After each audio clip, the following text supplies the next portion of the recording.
إن الحمد لله نحمده ونستعينه من يهده الله فلا مضل له ومن يضلل فلا هادي له وأشهد أن لا إله إلا الله وحده لا شريك له وأن محمدا عبده ورسوله أما بعد فأعوذ بالله من الشيطان الرجيم بسم الله الرحمن الرحيم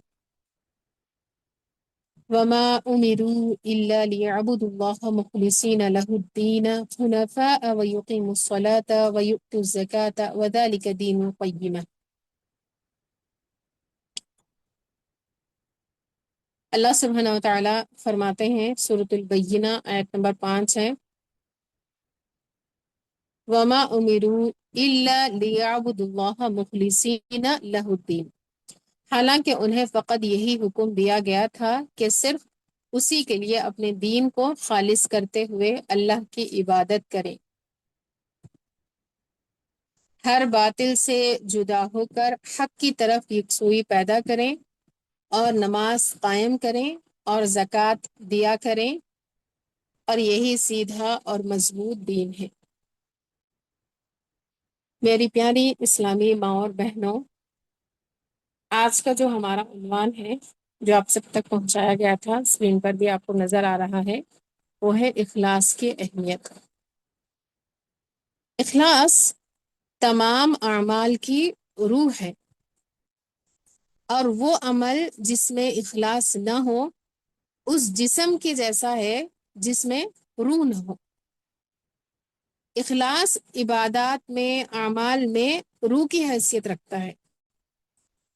ہر انسان کا بنیادی نظریہ کوئی بھی عمل جب وہ کرتا ہے تو اس کے پیچھے کیا ہونا چاہیے؟ اللہ تعالیٰ کی عبادت کر کے کہ مجھے اللہ کی رضا حاصل ہو جائے، جنت میں میرا داخلہ ہو جائے، اور اس مقصد کے حصول کے لیے عمل کے پیچھے کیا ہونا ضروری ہے؟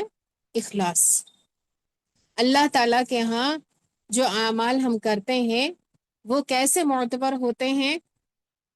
اگر تو ان کے اندر اخلاص ہو، یعنی اللہ رب العالمین کے پاس جو عمل ہے اس کی حیثیت اس عمل کے پیچھے جو اخلاص انسان کا ہوتا ہے اس کے مطابق ہوتی ہے۔ محض کثرت جو ہے وہ اللہ رب العالمین کے پاس انسان کے اعمال کی جو ویلیو ہے اس کو نہیں بڑھاتی۔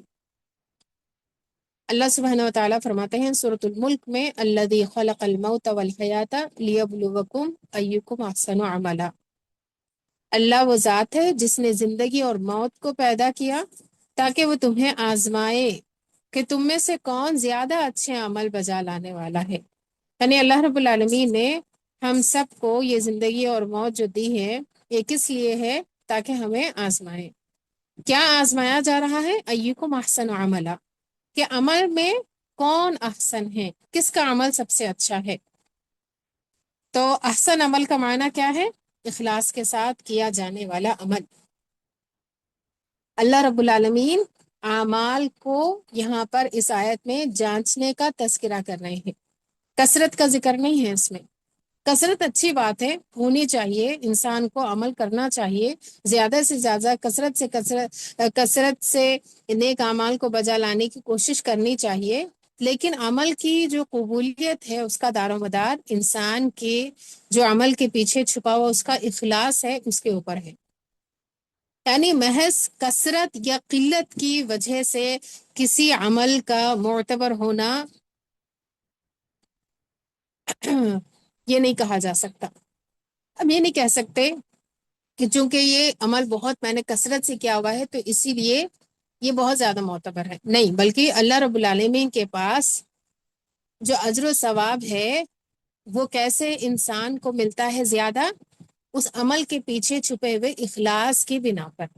جو روحانیت ہوتی ہے عمل کے اندر، عمل کے پیچھے، وہ اللہ رب العالمین کے پاس معتبر ہے۔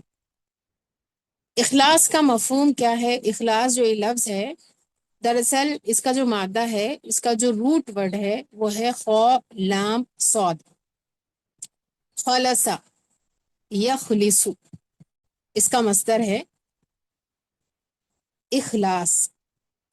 اخلاص جو ہے وہ ہے کیا؟ کسی چیز کی صفائی اور مہذب ہونے کو اخلاص کہتے ہیں.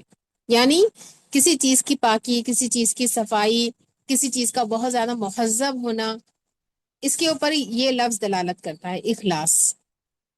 خالص ہم یہ لفظ اردو میں بھی استعمال کرتے ہیں، خالص دودھ. تو خالص کیا ہے؟ خالصن کا مطلب ہوتا ہے صاف ستھری چیز. فرق صرف کیا ہے؟ فرق صرف یہ ہے کہ خالصن اس صاف چیز کو کہتے ہیں جس میں پہلے کچھ ملاوٹ ہو، بعد میں اس کو ملاوٹ سے پاک کر دیا گیا ہو. اور صافی، صافی بھی کہتے ہیں نا، صافی اس چیز کو بھی کہتے ہیں جو پہلے سے ہی پاک ہو، اور اس کو بھی کہا جاتا ہے جس میں پہلے سے ملاوٹ ہو لیکن بعد میں اس کو صاف کیا گیا ہو. اسلاف میں سے ایک سلف امام کا قول ہے، کہتے ہیں اخلاص یہ ہے کہ عبادت میں خالص اللہ تعالیٰ کی بندگی کی نیت کی جائے. یعنی جو بھی ہم عبادت والے کام یعنی عمل، جیسے روزہ ہو گیا، نماز ہو گئی، دعا ہو گئی، تو یہ تمام چیزیں اس کے اندر انسان کیا کریں؟ اس کے اندر جو نیت ہے وہ اللہ رب العالمین کے لیے ہو. وہ عمل انسان اللہ تعالیٰ کی خاطر کرے، اس کے پیچھے کوئی اور نمود، ریا، شہرت، کوئی اور فائدہ اس کے پیچھے نہ ہو، اس کے حاصل کرنے کے لیے انسان وہ عمل نہ کرے.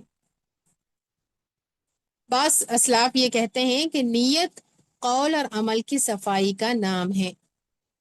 نیت جو ہے کیا ہے؟ قول اور عمل کی صفائی کا نام اخلاص ہے. امام مناوی کہتے ہیں ملاوٹ دل کی صفائی کو گدلا کر دیتی ہے. گدلا، میلا. انسان کے دل کی جو صفائی ہے اس کو ملاوٹ، کس چیز کی ملاوٹ؟ نیت میں ملاوٹ، کھوٹ. جو انسان عمل کر رہا ہوتا ہے اس کے پیچھے اللہ کی رضا نہیں بلکہ کوئی اور چیز کا حصول ہوتا ہے، یا پھر اللہ کی رضا کے ساتھ ساتھ کوئی اور چیز بھی وہ چاہتا ہے جس کی شریعت میں اس کو اس عمل سے حاصل کرنے کی اجازت نہیں ہے. یعنی انسان جیسے مثال کے طور پر اگر روزہ رکھتا ہے اور روزے کے پیچھے اس کی نیت یہ ہے کہ میں اللہ کی رضا حاصل کروں، ساتھ ساتھ میں یہ میرے لیے ڈائٹنگ بھی ہے، تو پھر کیا اس کا عمل قابل قبول ہوگا؟ نہیں. کیونکہ جو ڈائٹنگ کے لیے انسان کا روزہ رکھنا ہے، ڈائٹنگ کی خاطر جو انسان روزہ رکھتا ہے، شریعت میں ڈائٹنگ کے لیے روزے رکھنے کی اجازت نہیں ہے.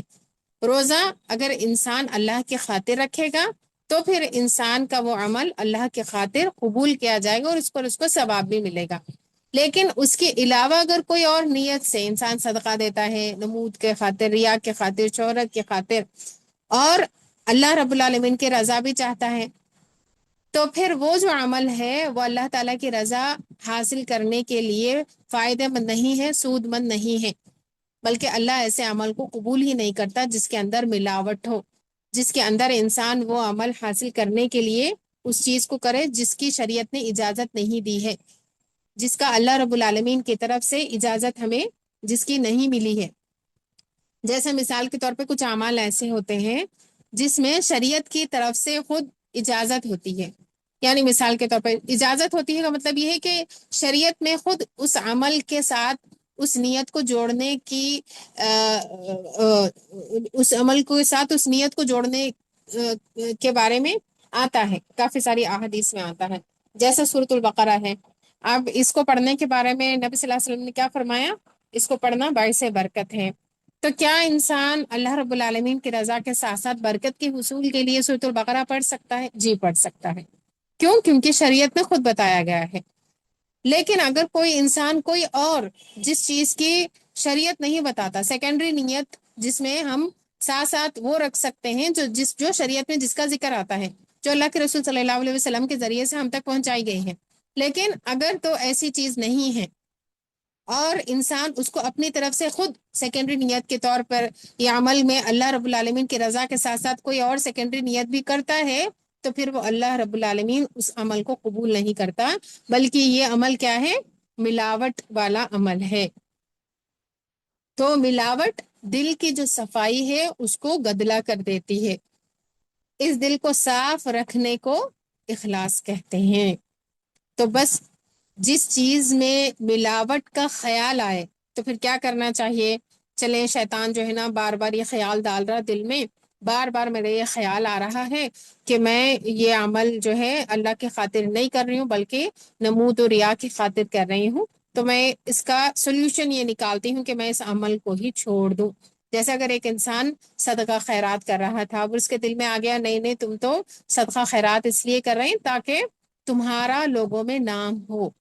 اب انسان کے دل میں جیسے یہ خیال آیا، ایک بار آیا، دو بار آیا، تین بار آیا، اور اس نے بالآخر یہ فیصلہ کیا کہ آئندہ سے میں صدقہ کروں گا ہی نہیں، کروں گی ہی نہیں، تو کیا اس کا یہ فیصلہ درست ہے؟ نہیں۔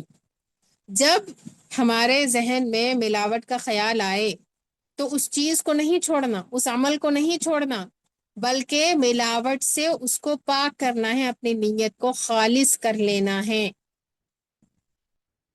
اخلاص کی اہمیت اتنی زیادہ ہے کہ اللہ سبحانہ و تعالی صرف اور صرف اخلاص والے عمل کو ہی قبول کرتا ہے۔ اللہ انسان کا صرف اخلاص دیکھتا ہے۔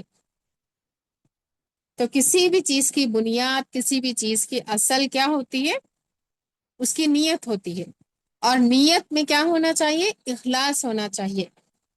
یہی وجہ ہے کہ انسان جب بھی کوئی عمل بجا لاتا ہے تو اللہ سبحانہ و تعالی اس عمل کے پیچھے جو انسان کی چھپی ہوئی نیت ہوتی ہے اس کو دیکھتا ہے۔ قربانی کے بارے میں سورۃ الحج میں اللہ تعالیٰ کیا فرماتے ہیں؟ لَن يَنَالَ اللَّهَ لُحُومُهَا وَلَا دِمَاؤُهَا وَلَكِن يَنَالُهُ التَّقْوَى مِنكُمْ۔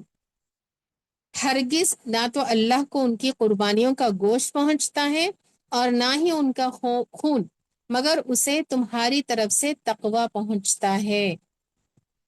تو اگر کوئی انسان قربانی کر رہا ہے اور اس کے پیچھے اللہ کی رضا حاصل کرنا نہیں ہے، تو پھر کیا اس کی قربانی اگر نمود ہے، اگر ریا ہے، دکھاوا ہے، تو پھر کیا اس کی قربانی قبول ہوگی؟ نہیں۔ وہ لاکھوں کروڑوں روپے بھی اگر خرچ کر کر جانور خریدے گا اور ان کو قربان کر کر غریبوں میں بانٹے گا، کھلائے گا، تب بھی اس کا یہ عمل اللہ تعالیٰ قبول نہیں کریں گے۔ کیوں؟ کیونکہ اللہ رب العالمین انسان کے اخلاص کو دیکھتا ہے۔ انسان نے کتنا عمل کس نیت سے کیا وہ دیکھا جاتا ہے۔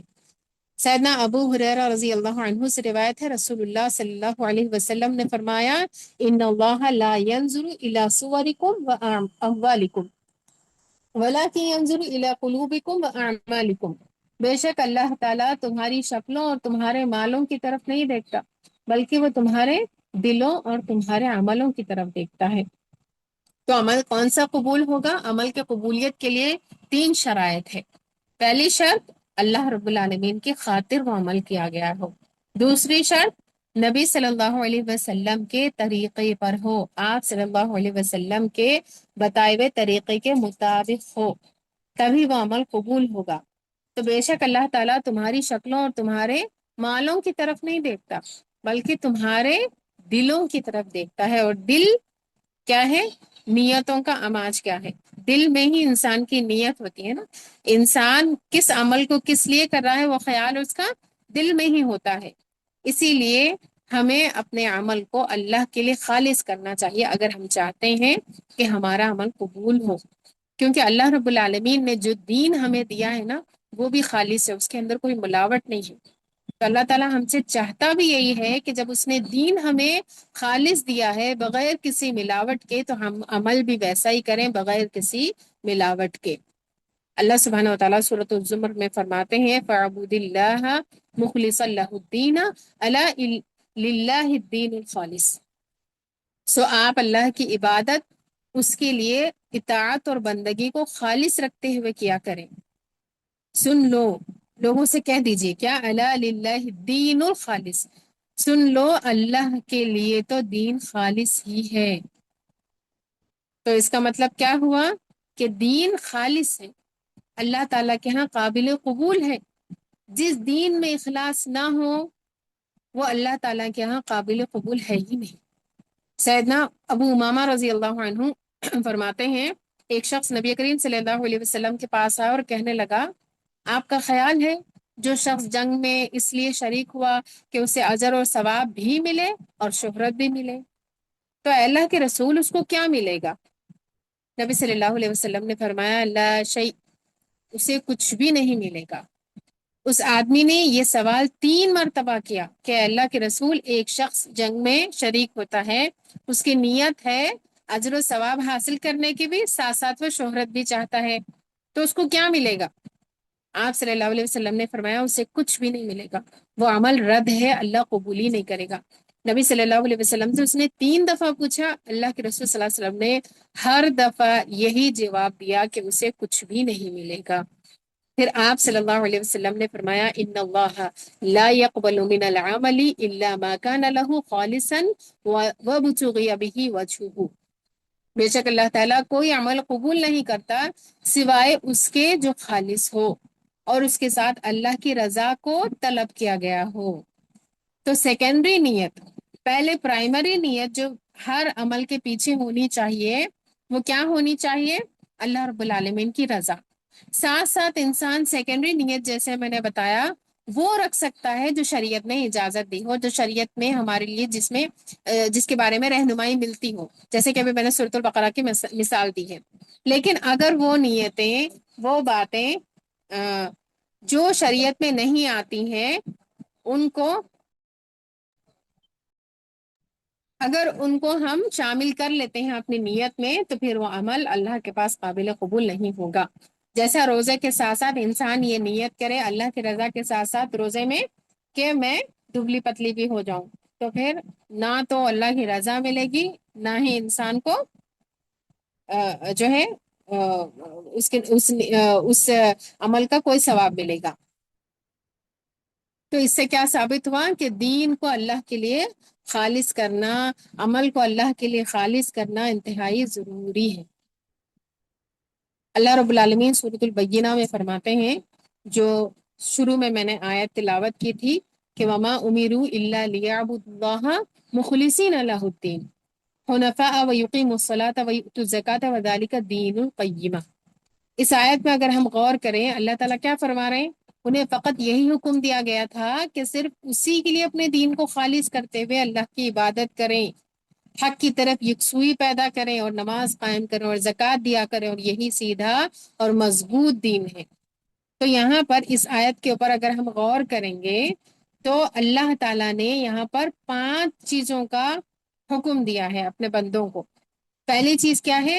الا لیعبدوا اللہ مخلصین لہ الدین، یعنی اللہ کی عبادت کرو، ایک اکیلے اللہ رب العالمین کی ہی پرستش کرو، اسی کی عبادت کرو۔ دوسری چیز کیا ہے؟ مخلصین لہ الدین، دین کو اسی کے لیے خالص کرتے ہوئے، یعنی کیا مطلب ہے کہ اس میں غیر اللہ کو شریک نہیں کریں، عبادت تو کریں اللہ کی خاطر لیکن اس میں غیروں کو ساتھ ساتھ شریک نہ کریں۔ اور یہ اس بات کی دلیل ہے کہ پھر تمام عبادات قبول کب ہوں گی؟ جب اس کے اندر کیا ہوگا؟ اخلاص ہوگا۔ اخلاص سب سے زیادہ ضروری ہے۔ تیسری چیز اس آیت میں کیا بتایا گیا ہے؟ حنفاء، پوری یکسوئی پیدا کرتے ہوئے، یعنی جو بھی انسان عمل کرے اس میں غیر اللہ کی طرف اس کی توجہ نہ ہو، غیر اللہ سے منہ موڑتے ہوئے اللہ ہی کے خاطر پوری یکسوئی کے ساتھ اللہ کا تقرب حاصل کرنے کے خاطر جو ہے انسان عبادت کرے، کوئی بھی اچھا عمل کرے۔ چوتھی چیز کیا ہے؟ وَيُقِيمُ الصَّلَاةَ، اور نماز قائم کرے۔ یعنی نماز کیسے قائم کریں؟ اس کے جو شروط ہے، اس کے جو فرائض ہے، جو آداب ہے، اس کی پابندی کے ساتھ نماز کو پڑھیں۔ پانچویں چیز وَيُؤْتُوا الزَّكَاةَ، اور زکوٰۃ ادا کرتے رہیں۔ ذالک دین القیمہ، آخر میں جو لفظ آ رہا ہے وہ کیا ہے؟ ان 5 باتوں کا اللہ تعالیٰ نے حکم دے کر کیا فرمایا؟ ذالک دین القیمہ، یہی بالکل صحیح اور درست دین ہے۔ اس سے کیا ثابت ہوا؟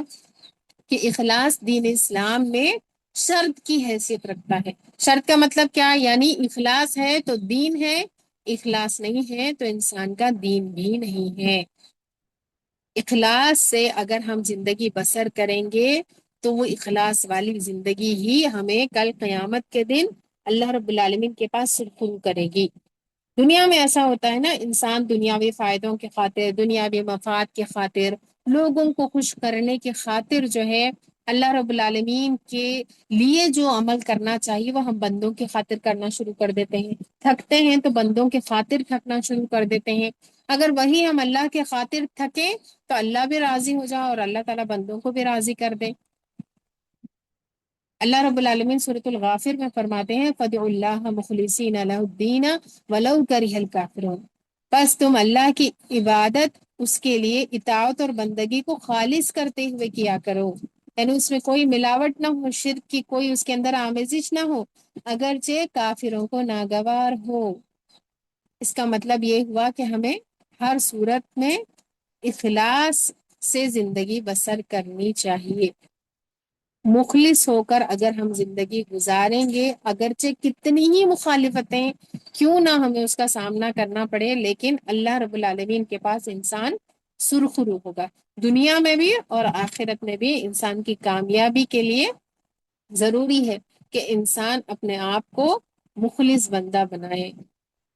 دنیا ساری کی ساری اگر دیکھیں جس کے پیچھے ہم بھاگ رہے ہیں، جس کے پیچھے ہم اپنے وقت کو لگا رہے ہیں، ہمارا دل جس چیز میں غافل ہے، جس چیز میں کھویا ہوا ہے، جس کی فکریں ہمیں ہر وقت جو ہے بیمار کر رہی ہیں، وہ جو دنیا جس کے پیچھے ہم بھاگ رہے ہیں اور جو ہم سے آگے آگے اور مزید آگے بھاگ رہی ہے، وہ ساری کی ساری دنیا اللہ کے رسول صلی اللہ علیہ وسلم نے کیا فرمایا؟ ملعون ہے سوائے اخلاص کے۔ اخلاص کی اہمیت کا ہمارا اندازہ لگانا چاہیں تو اس حدیث سے لگایا جا سکتا ہے کہ اللہ کے رسول صلی اللہ علیہ وسلم نے فرمایا الدنیا ملعونۃ، الدنیا ملعونۃ، ملعون ما فیها الا ما ابتغی به وجہ اللہ۔ دنیا اور دنیا میں جو کچھ ہے سب ملعون ہے، سب لعنت زدہ ہے، سب حقیر ہے، سوائے اس کے جس کے ساتھ اللہ تعالیٰ کی رضا طلب کی جائے۔ یعنی انسان جو اخلاص اللہ رب العالمین کی خاطر اختیار کرتے ہوئے عمل کرتا ہے، بس وہی عمل ہے جو کہ ویلیویبل ہے، ورنہ اس کے علاوہ جن چیزوں کے پیچھے بھی ہم سب بھاگ رہے ہیں وہ اللہ کے پاس کوئی حقیقت نہیں رکھتے، ان چیزوں کے اللہ رب العالمین کے پاس کوئی حیثیت نہیں ہے۔ تو اخلاص کے ساتھ اگر انسان عمل کرے گا تو نہ صرف عمل کی قدر بڑھتی ہے بلکہ انسان کی بھی قدر اللہ رب العالمین کے پاس بڑھ جاتی ہے۔ جیسے مثال کے طور پر اگر ہم دیکھتے ہیں نماز کا وقت ہو گیا، ٹھیک ہے، اب دو نمازی ہیں، دونوں نے بھی نمازیں پڑھی، ایک نمازی نے اپنی نیت کو خالص کرتے ہوئے اللہ کے رسول صلی اللہ علیہ وسلم کے بتائے ہوئے طریقے پر اللہ کی رضا حاصل کرنے کی خاطر اس نماز کو پڑھا، تو پھر وہ جو نماز ہے وہ صرف نماز کی جو ویلیو ہے وہ صرف نہیں بڑھ جاتی بلکہ نماز پڑھنے والے کی بھی ویلیو اللہ کے پاس بڑھ جاتی ہے اگر وہ اس طریقے سے اس عمل کو بجا لاتا رہا۔ لیکن اگر ایک عورت اس نے بھی نماز پڑھی لیکن اس کی مثال کے طور پر نیت میں کیا ہے؟ دکھاوا ہے کہ میں فلانے کو دکھا دوں میں کتنی نمازی ہوں، روز فجر کے لیے اٹھ رہے ہیں، روز عشاء کے لیے لمبی لمبی جو ہے نا قیام اللیل عشاء کے بعد میں یا تہجد میں اٹھ کر انسان نمازیں پڑھ رہا ہے، لیکن اس عورت کی نیت کیا ہے؟ اس خاتون کی نیت کیا ہے کہ میں لوگوں کو دکھا دوں کہ میں کتنی بڑی نمازی ہوں، اعوذ باللہ من ذالک۔ تو پھر کیا ہوگا؟ انسان کتنا ہی اچھا عمل کیوں نہ کر لے، لیکن چونکہ اس میں اخلاص نہیں ہے تو اس نماز کی اللہ کے ہاں کوئی قدر نہیں ہوگی۔ تو اس کا مطلب کیا ہے کہ انسان پھر تہجد پڑھنا چھوڑ دے، انسان پھر وقت پر نماز پڑھنا چھوڑ دے؟ نہیں، انسان جو ملاوٹ ہے نیت میں اس کو چھوڑ دے، انسان عمل کو نہ چھوڑے بلکہ اپنی جو نیت میں خرابی ہے اس خرابی کو اپنے سے دور کرے۔ اسی طریقے سے باقی تمام اعمال بھی ہیں۔ اگر اخلاص ہے تو پھر انسان مجبور ہوتا ہے اس اخلاص کی وجہ سے کہ انسان اپنا عمل جو ہے وہ درست کرے، لیکن اگر اخلاص نہیں ہے، کرپٹ ہے انسان، ملاوٹ ہے اس کے اندر، تو پھر اس کو کوئی فرق نہیں پڑتا کہ وہ کیسے کام کر رہا ہے۔ مثال کے طور پر ایک جج ہے، اگر تو اس کے اندر اخلاص ہے تو پھر وہ اس کو مجبور کرے گا کہ وہ فیصلہ لینے سے پہلے کیا کرے، پوری تحقیقات کرے، چھان پھٹک کرے معاملے کی، دیکھے، پھر کوئی نتیجے کے اوپر پہنچے۔ لیکن اگر وہ کرپٹ ہے جج، تو پھر وہ کیا کرے گا، اس کو کوئی فرق نہیں پڑتا کہ کون بے گناہ ہے اور کون گناہ گار ہے، بس وہ اپنے سہولیت کے حساب سے جو فائدہ اس کو حاصل ہو رہا ہے اس کی خاطر وہ جس کے حق میں چاہے اس کے حق میں فیصلہ کر دے گا۔ لیکن اگر اس کے اندر اخلاص ہے تو پھر وہ اخلاص اس کو مجبور کرے گا کہ وہ حق کے مطابق فیصلہ کرے۔ اخلاص، اگر کوئی مدرس ہے مثال کے طور پر، کوئی ٹیچر ہے، تو پھر وہ جو تدریس کر رہا ہوتا ہے نا، وہ اخلاص اس کو مجبور کرے گا کہ وہ اپنی تدریس میں پوری محنت کرے، اپنے جو طلبہ ہیں ان کی جو پریشانیاں ہیں اس کو سمجھے، اور اس کے ساتھ ساتھ ان کی تربیت بھی کرے۔ اخلاص اس کو مجبور کرتا ہے۔ لیکن اگر تو ایک انسان کے اندر اخلاص نہیں ہے، جیسے بہت سارے معذرت کے ساتھ گورنمنٹ ٹیچرز ہوتے ہیں، ٹھیک ہے، جن کو بہت زیادہ سہولتیں ملتی ہیں گورنمنٹ کی طرف سے، ان کی ایک جاب ہے، لیکن ان کے اندر چونکہ اخلاص نہیں ہوتا، ان کے اندر اپنے جاب کے لیے کوئی سیریسنس نہیں ہوتی، وہ بس پیسے حاصل کرنے کے لیے جو ہے بس ایک ڈیوٹی جو ہے ایک نبھا رہے ہوتے ہیں، تو اس وجہ سے بچوں کی فیوچر کی ان کو کوئی بھی فکر نہیں ہوتی، تو وہ اپنے عمل میں کیا ہے، ملاوٹ کر چکے ہیں۔ اگر ان کے اندر اخلاص ہوتا، واقعی میں ان کے اندر فکر ہوتی بچوں کے حوالے سے، تو پھر وہ جو ڈیوٹی ہے، جو رسپانسبلٹی انہوں نے لی ہے، اس کے اوپر اس کے اوپر وہ سنجیدہ ہوتے۔ اگر ایک تاجر کے اندر اخلاص ہے تو پھر وہ اخلاص اس کو مجبور کرے گا کہ وہ جو لین دین کر رہا ہے وہ صاف ستھرا کرے، اس کے اندر کوئی دھوکہ نہ ہو، کوئی فراڈ نہ ہو، کوئی خیانت نہ ہو، کوئی جھوٹ نہ ہو، وہ ان تمام چیزوں سے بچے گا۔ اخلاص اگر ایک کاتب کے اندر ہوگا، ایک رائٹر کے اندر ہوگا، تو پھر وہ اس کو مجبور کرے گا کہ وہ قلم کا استعمال ناحق چیزوں کے لیے نہ کرے، لوگوں کو خوش کرنے کی خاطر، کوئی دنیاوی مفاد حاصل کرنے کی خاطر حق کو باطل، باطل کو حق میں تبدیل نہ کرے۔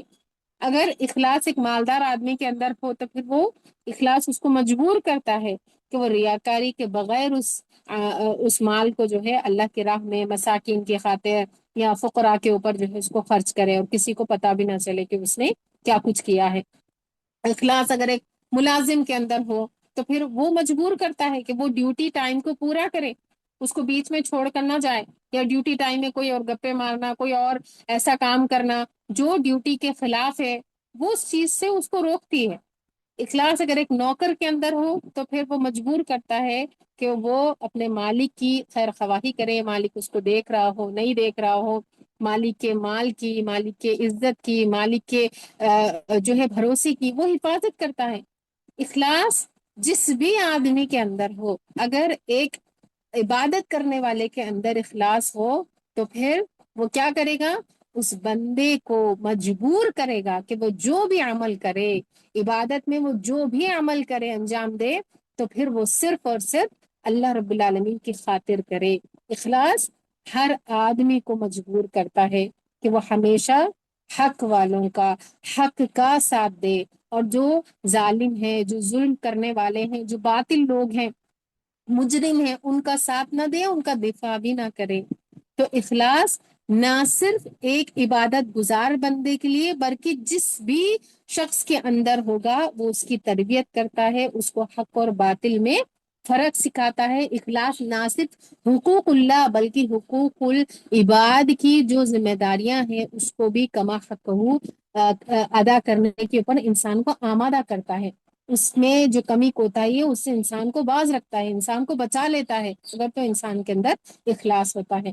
اب بات یہ ہے میری پیاری معزز بہنوں کہ ہمارے اندر اخلاص ہے، یہ ہم کیسے جانچیں، کیسے ہمیں پتہ چلے کہ ہمارے اندر اخلاص ہے یا نہیں ہے۔ اہل علم نے اس کی کچھ علامتیں بیان کی ہیں جن کی بنا پر ہم یہ پتہ لگا سکتے ہیں کہ اخلاص ہمارے اندر ہے یا نہیں ہے۔ وہ علامات کیا ہیں، آئیے میں آپ کے سامنے رکھتی ہوں۔ پہلی علامت یہ ہے کہ عمل کرنے والے شخص کی نظر میں تعریف اور مذمت یہ دونوں برابر ہوتی ہیں، یعنی تعریف کرے تو انسان عمل کرے، جیسے ہی اس کی تعریف کے بجائے تنقید ہو گئی، اس کے اوپر باتیں تانے کسنا کسی نے کر دیا، فوراً یہ عمل چھوڑ دیا۔ نمازیں تب تک پڑھی جا رہی تھی جب تک انسان کی تعریف ہو رہی تھی، جیسے ہی کسی نے تعریف کرنا چھوڑ دیا اس نے، یا پھر تنقید شروع کر دی، اس نے اس عمل کو چھوڑ دیا۔ صدقہ تب تک دیا جا رہا تھا جب تک صدقہ لینے والا آؤ بھگت کر رہا تھا، جو ہے ہر جگہ پر سلام کر رہا تھا، ٹھیک ہے، اچھے اچھے الفاظ اچھی اچھی دعائیں اپنے زبان سے نکال رہا تھا، تو پھر انسان اس کو دیتا جا رہا تھا۔ جیسے ہی اس نے کوئی ایسی بات کی جو میری مرضی کے خلاف تھی، تو میں نے فوراً ہی اس کو صدقہ دینا بند کر دیا، اس کی ہیلپ کرنا بند کر دیا۔ تو یہ عمل جو انسان نے کیا ہے نا، یہ کس لیے کیا ہے؟ سیلف سیٹسفیکشن کے لیے کیا ہے، اس کے اندر اللہ کی رضا مقصود نہیں ہے۔ اگر تو اللہ کی رضا مقصود ہوتی تو پھر انسان کے لیے یہ چیز آڑ نہ بنتی کہ انسان کو کیا کہا جا رہا ہے، آیا اس کی تعریف کی جا رہی ہے یا اس کی مذمت کی جا رہی ہے؟ اگر اس کی مذمت کی بھی جا رہی ہے تب بھی وہ اس عمل کو جاری رکھتا، کیونکہ میں نے تو اللہ کے لیے کیا ہے اور اللہ سے ہی مجھے اس کی جزا چاہیے۔ میں نے تو سامنے والے کی جو بھی مدد کی ہے، جو بھی اس کے آگے بڑھ کر اس کا ہیلپنگ ہینڈ میں بنی ہوں، تو مجھے اللہ رب العالمین سے اس کی جزا چاہیے، نہ کہ سامنے والے بندے سے۔ اگر تو سامنے والے بندے سے جزا چاہیے اس عمل کی، تو پھر انسان اس نیک عمل کو وہیں پر روک دیتا ہے، جیسے ہی اس کو ریوارڈ سامنے والے سے نہیں ملتا۔ انسٹنٹ ریوارڈ کی خاطر اگر انسان عمل کر رہا ہے تو پھر وہ عمل کو چھوڑ دے گا۔ تو یہاں پر ہمیں اپنا جائزہ لینا چاہیے کہ کیا ہم ایسا کرتے ہیں کہ اگر تو ہماری کوئی تعریف کرے تو ہم نیک کام کرتے رہتے ہیں، اچھا کام کرتے رہتے ہیں، اور جیسے ہی تعریف نہیں ہوئی یا پھر تعریف نہ کرنے کے بجائے الٹا تنقید ہمیں سننی پڑ رہی ہے، تو ہم فوراً اس نیک عمل کو چھوڑ بیٹھتے ہیں۔ تو یہاں پر ہمارے لیے جو ہے یہ چیز سمجھنا ہمارے ہمارے عمل کے پیچھے ہماری نیت کو درست کرنے کے لیے بہت بڑا سبب بنے گا۔ اللہ سبحانہ و تعالیٰ فرماتے ہیں سورۃ الدہر میں، انما نطعمکم لوجہ اللہ لا نرید منکم جزاء ولا شکورا، ہم تو تمہیں بس اللہ کی رضا کے لیے ہی کھلاتے ہیں، ہم تم سے نہ کوئی بدلہ چاہتے ہیں اور نہ ہی شکریہ۔ یعنی جو اللہ رب العالمین کے رضا کے لیے عمل کرتے ہیں وہ کیسے ہوتے ہیں؟ کسی بندے سے نہ کوئی بدلہ چاہتے ہیں، دیکھو فلانے وقت میں نے تمہاری مدد کی تھی نا، چلے اب میرے برے حالات ہیں، تم نے کرنا ہی ہے۔ تو آپ نے سامنے والے کو یہ سوچ کر اس کی مدد کی تھی کہ جب میرے برے حالات ہوں گے تب یہ میری مدد کرے گا، تو یہ تو آپ نے اللہ کی خاطر کیا نہیں، آپ نے اگر اللہ کی خاطر ساتھ ساتھ کیا بھی ہے تو آپ نے اس عمل میں ملاوٹ کر دی، اور جو ملاوٹ والا عمل ہے وہ اللہ رب العالمین قبول نہیں کرتا۔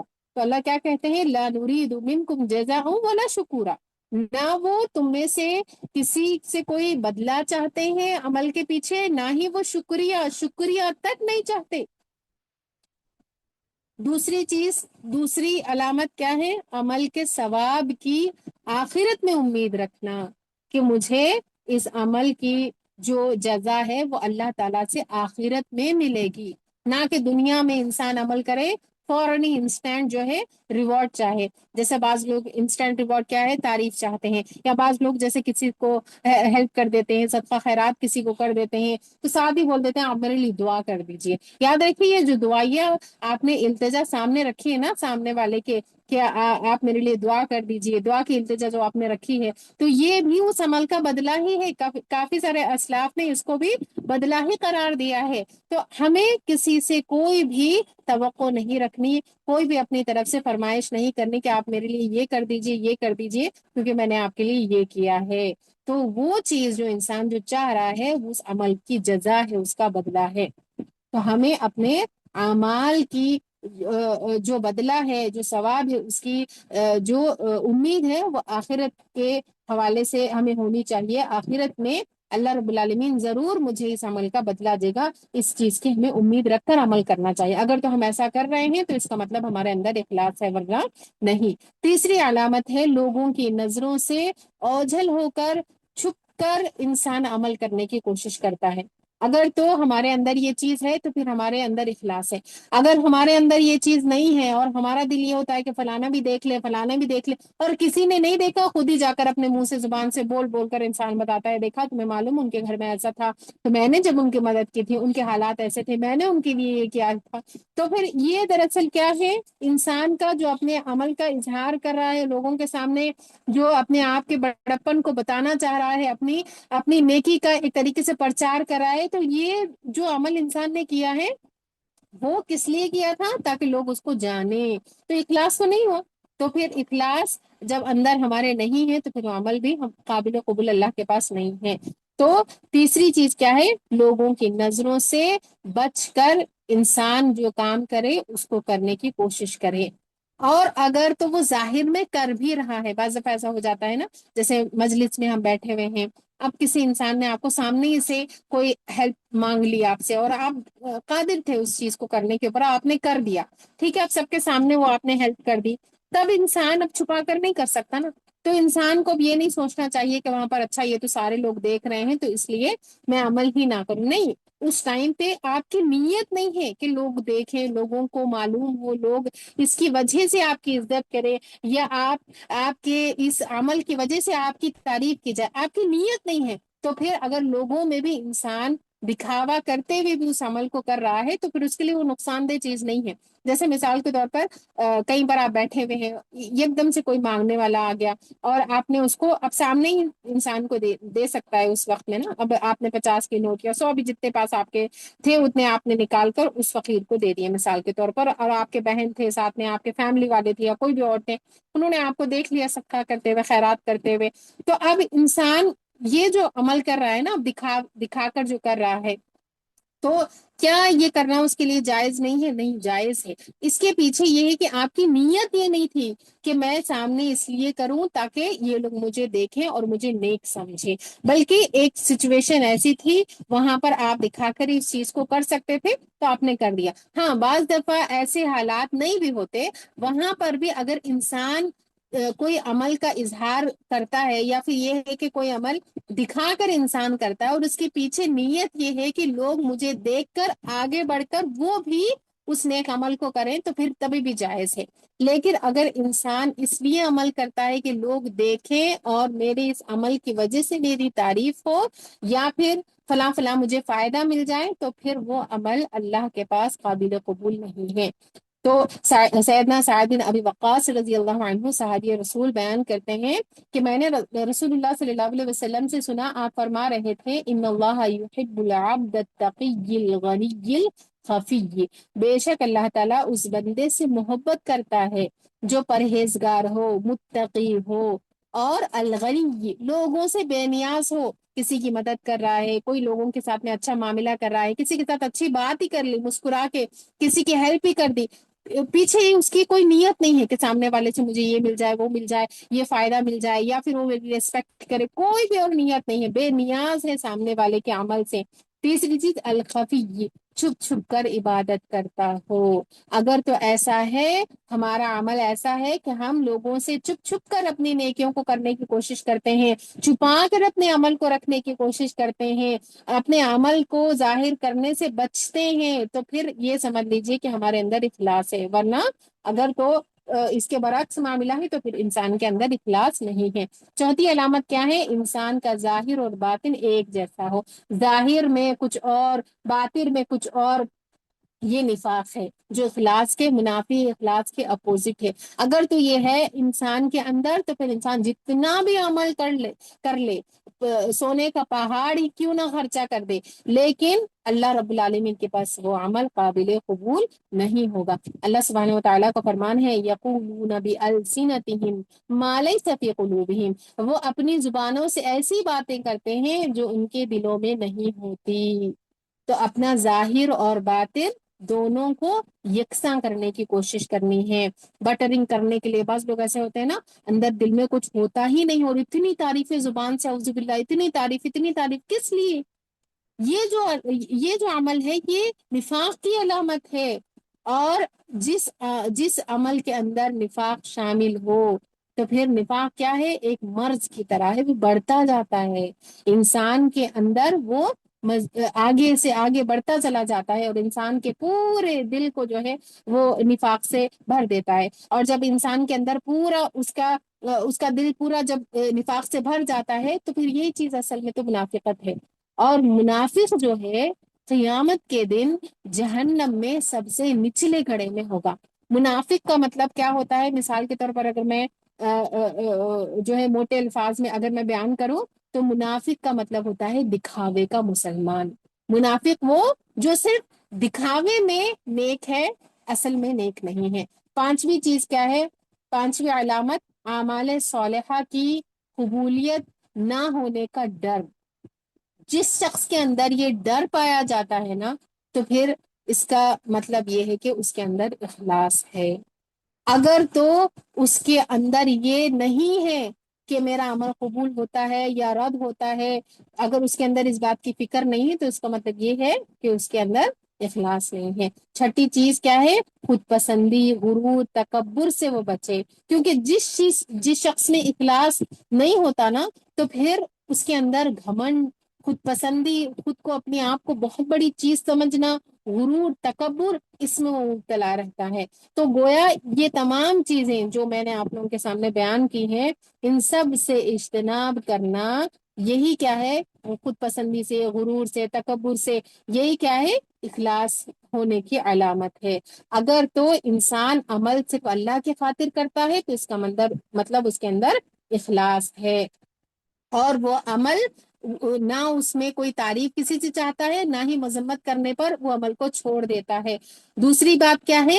عمل کے پیچھے آخرت میں ثواب کی نیت کہ انسان امید رکھ کر عمل کرتا ہے۔ تیسری چیز، لوگوں کی نظروں سے اوجھل ہو کر، چھپ چھپ کر، بچا بچا کر اپنے عمل کو کرنے کی کوشش کرتا ہے۔ چوتھی چیز، اس کا ظاہر اور باطن ایک جیسا ہوتا ہے، ظاہر میں کچھ اور، باطن میں کچھ اور نہیں ہوتا۔ پانچویں چیز، اعمال صالحہ کی جو قبولیت نہ ہونے کا جو ڈر ہوتا ہے، وہ اس کے اندر موجود ہوتا ہے۔ چھٹی چیز کیا ہے؟ خود پسندی، غرور، تکبر سے وہ بچتے رہتا ہے۔ اب اخلاص اگر ہم اپنے اندر لاتے ہیں، تو پھر ہمیں کیا فائدہ اس کا ملتا ہے؟ سب سے پہلا یہ فائدہ یہ ہے کہ دنیا اور آخرت میں انسان کی سربلندی کی ضمانت ہے اخلاص۔ اللہ کے رسول صلی اللہ علیہ وسلم نے فرمایا، صحیح بخاری کی روایت ہے، سیدنا سعد بن ابی وقاص رضی اللہ عنہ راوی حدیث ہیں کہ انک لا تخلف فتعامل عملا تبتغی بها وجه الله الا ازددت به درجة ورفعة۔ تمہیں لمبی زندگی دی جائے گی، پھر تم جو بھی ایسا عمل کرو گے کہ اس کے ذریعے تم اللہ کی رضا کے طلبگار ہوگے، تو اس کے ساتھ تمہارا ایک درجہ بڑھ جائے گا اور مزید بلندی نصیب ہوگی۔ تو انسان جو بھی عمل اللہ کی رضا کے خاطر کرے گا، تو پھر وہ عمل کیا کرے گا؟ اس کا ایک درجہ بڑھا دے گا، اور مزید بلندی انسان کو نصیب ہوگی۔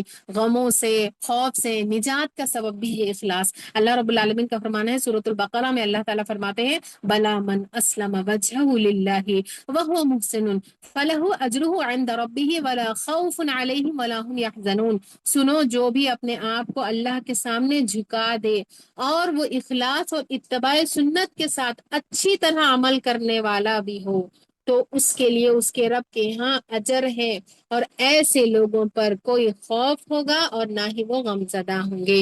کیوں غمزدہ نہیں ہوں گے؟ کیوں خوف نہیں ہوگا؟ وجہ یہ ہے کہ جب انسان کوئی عمل کسی انسان کو امپریس کرنے کی خاطر کرتا ہے، یہ انسان سے کوئی فائدہ حاصل کرنے کی نیت سے کرتا ہے نا، تو اگر تو وہ چیز ملتی ہے تو پھر وہ خوش ہوتا ہے، اگر نہیں ملتی تو پھر انسان کے اندر خوف جنم لیتا ہے کہ پتہ نہیں میں نے اتنا بڑا کام کر تو لیا، اب مجھے وہ فائدہ جس کے لیے میں نے کیا وہ ملے گا کہ نہیں ملے گا، اور اگر نہیں ملتا تو پھر وہ غمگین ہو جاتا ہے۔ لیکن جس نے اللہ کی خاطر کیا ہوتا ہے، اگر تو دنیا میں اس عمل کی وجہ سے اس کو تعریف ملتی ہے، نہیں ملتی، اس کو فائدہ ملتا ہے، نہیں ملتا ہے، اس کو اس سے کوئی فرق نہیں پڑتا، وہ بے نیاز ہو جاتا ہے لوگوں کی باتوں سے، لوگوں کی تعریفوں سے، لوگوں کی مذمتوں سے۔ تو ولا خوف علیہم ولا هم یحزنون۔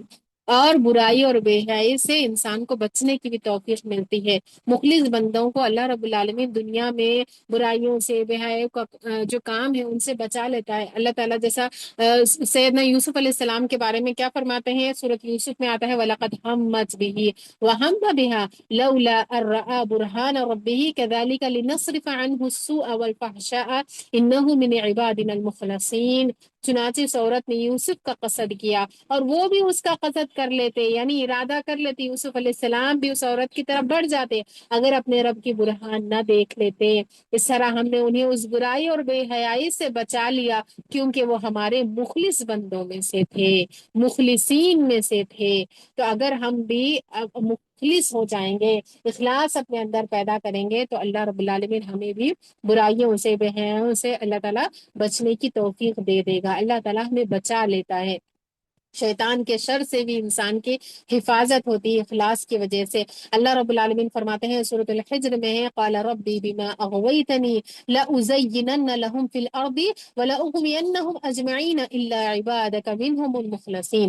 اس شیطان نے کہا اے میرے رب، چونکہ تو نے مجھے ورغلایا ہے، تو نے مجھے بہکایا ہے، تو میں بھی دنیا میں لوگوں کو ان کے گناہ خوشنما کر کے دکھاؤں گا، اچھے دکھاؤں گا، اور ان سب کو ورغلا کے چھوڑ دوں گا، میں بھی ان کو بہکاؤں گا۔ ہاں ان میں سے تیرے مخلص جو بندے ہوں گے، چند مخلص بندے ہی بچیں گے۔ تو اگر ہم اپنے اندر اخلاص پیدا کریں گے تو پھر شیطان کی چالوں سے، اس کے وسوسوں سے ہم بچ جائیں گے۔